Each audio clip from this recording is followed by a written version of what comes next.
السلام عليكم ورحمة الله. الحمد لله رب العالمين، والصلاة والسلام على أشرف المرسلين نبينا محمد وعلى آله وصحبه أجمعين. Inshallah ta'ala, we'll continue with the 40 hadith of Imam An-Nawawi rahimahullah.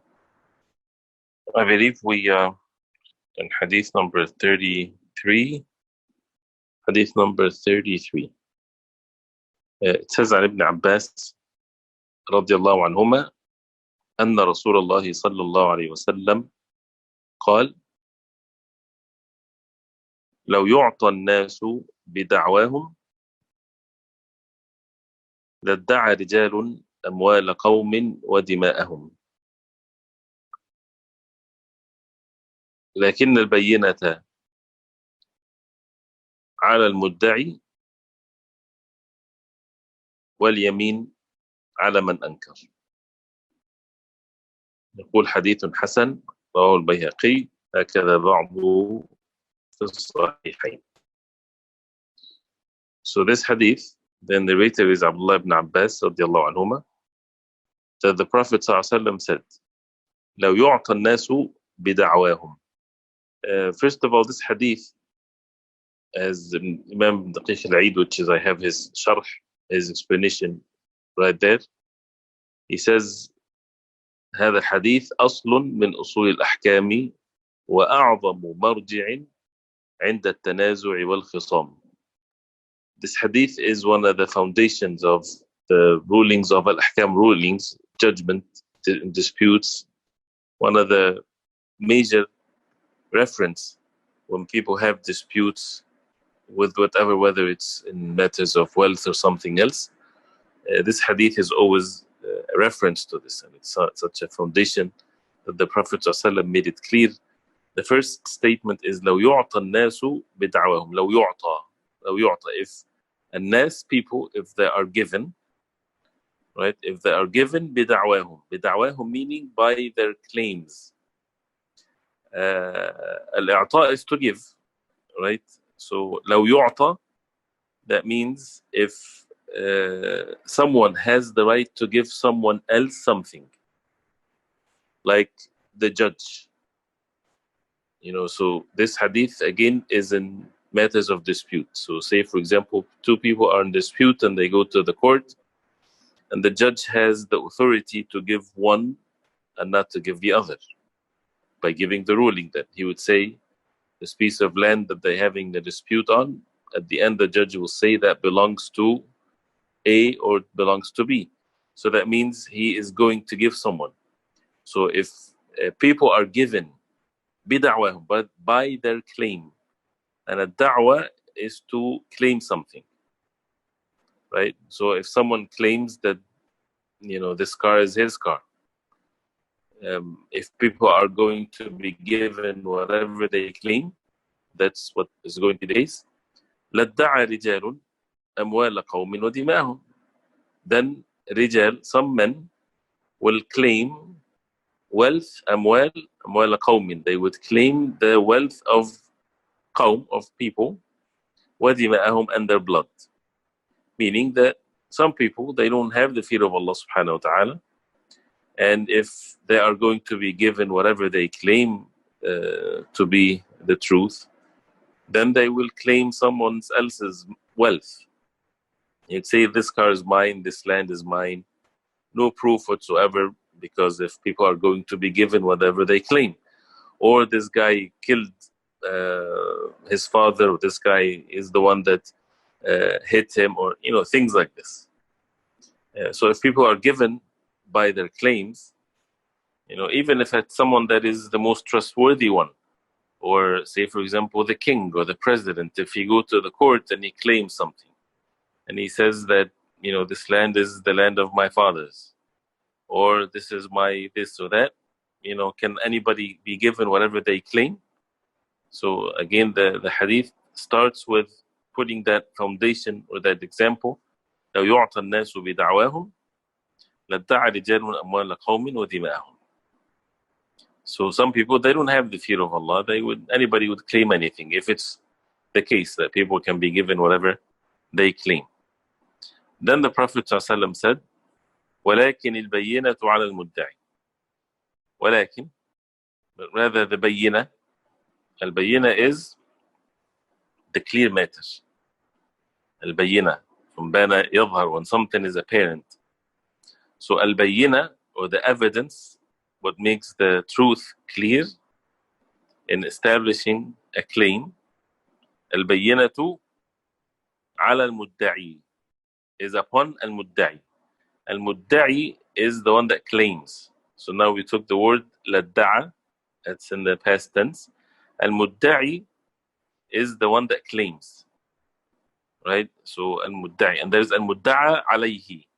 Al-mudda'a alayhi is the one that the claim is upon. So you have whenever there's a claim, there's a claimer, someone that claims something, and al-mudda'a alayhi is the one that the claim is upon him. Someone would say, this man stole my car, right? So al-mudda'i is the one that said that this man stole my car. Al-mudda'a alayhi is the one that is accused by stealing the car. So who's supposed to bring the evidence? If someone goes to court and file a complaint or a suit against someone saying that he stole his car. His car is stolen, but he says, this guy stole my car. So that mudda'i, the one that claims this, he has to bring the evidence, not al-mudda'a alayhi, not the accused one, right? So anybody can accuse anyone. Who's the one that's supposed to bring the evidence? Is the one that claims, not the one that is accused. So al-bayyinatu ala al-mudda'i. The Prophet ﷺ said the evidence is upon al-mudda'i. The evidence is upon the one that claims. وَالْيَمِينُ عَلَى مَنْ أَنْكَرَ. وَالْيَمِين, al-yamin, which means the oath, or al-yamin is the oath basically. عَلَى مَنْ أَنْكَرَ is upon the one that denies such a claim. So the first part of the hadith, it's something that all kinds of systems, they go by it. Like, nobody is to be given by their claim, otherwise it becomes chaos. But what's unique in the deen of Allah subhanahu wa ta'ala, usually in courts, if someone claims something and he doesn't have the grounds for it, there's no foundations to it, they just have the case dismissed, and that's the end of it. But see how perfect is the deen of Allah subhanahu wa ta'ala, where there is this last statement, وَالْيَمِينُ عَلَى مَنْ أَنْكَرَ. So the one that denies that this is true, then he is to swear by Allah subhanahu wa ta'ala that he is innocent of what is the claim or the accusation is. And of course there's a great benefit there, and that is if someone, many times or many cases where people don't have enough evidences to present, but they know, someone, for example, again, as the example of knowing exactly who stole one's car. He knows them exactly. He knows them with certainty. But there's no proof whatsoever. There's no something that he recorded or anything that he can prove that this man stole his car. What should he do? Should he just stay home, and since there's no case there's no evidence, he should not go forward and try to get his rights? No. In the deen of Allah, it says, go ahead and file your complaint. And say, if you have certainty, but you have to be careful, that this person, he's the one that stole my car. You have the evidence, you present the evidence, and then the judge will deal with it. But if you don't have the evidence, still go forward if you have certainty. Why? Because that accused person will be brought forward and in front of the judge. He would swear by Allah subhanahu wa ta'ala. Either he accepts and confess to it, and sometimes people, this is what happens.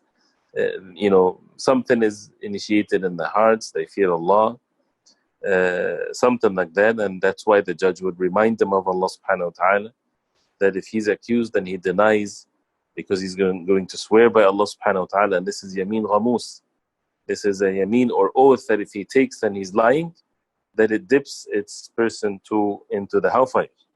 So this is a very serious matter. So some people, they have, even though they committed a sin, but they still fear Allah subhanahu wa ta'ala, so he might confess to the crime and the other person can forgive him if he returns everything. But the point is here there's always a chance where rights can be still returned when there's no evidence.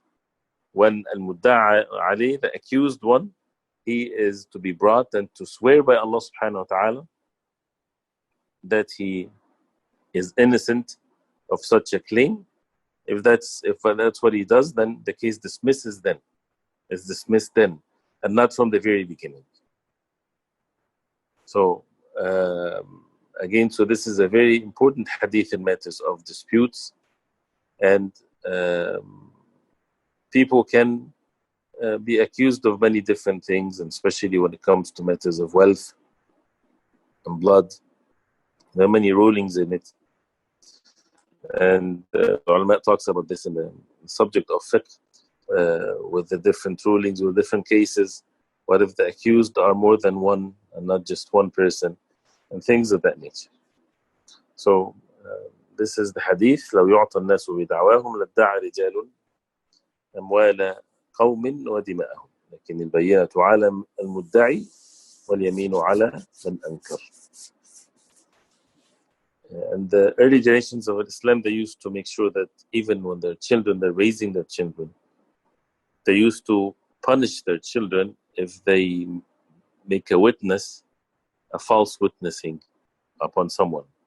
When the children, one would come say, he did this to me, things like this, where they are always disputing with one another. They would raise them to be honest and to be truthful. When someone says, yes, I witnessed that this is right or this is wrong, which is another subject, the subject of a shahada or witnessing, that the person has to be certain of what he's saying. So we'll stop here, inshallah ta'ala. And inshallah, wa sallallahu wa sallam wa baraka Muhammad wa sahbihi wa sallam. Assalamu alaikum wa rahmatullahi wa barakatuh.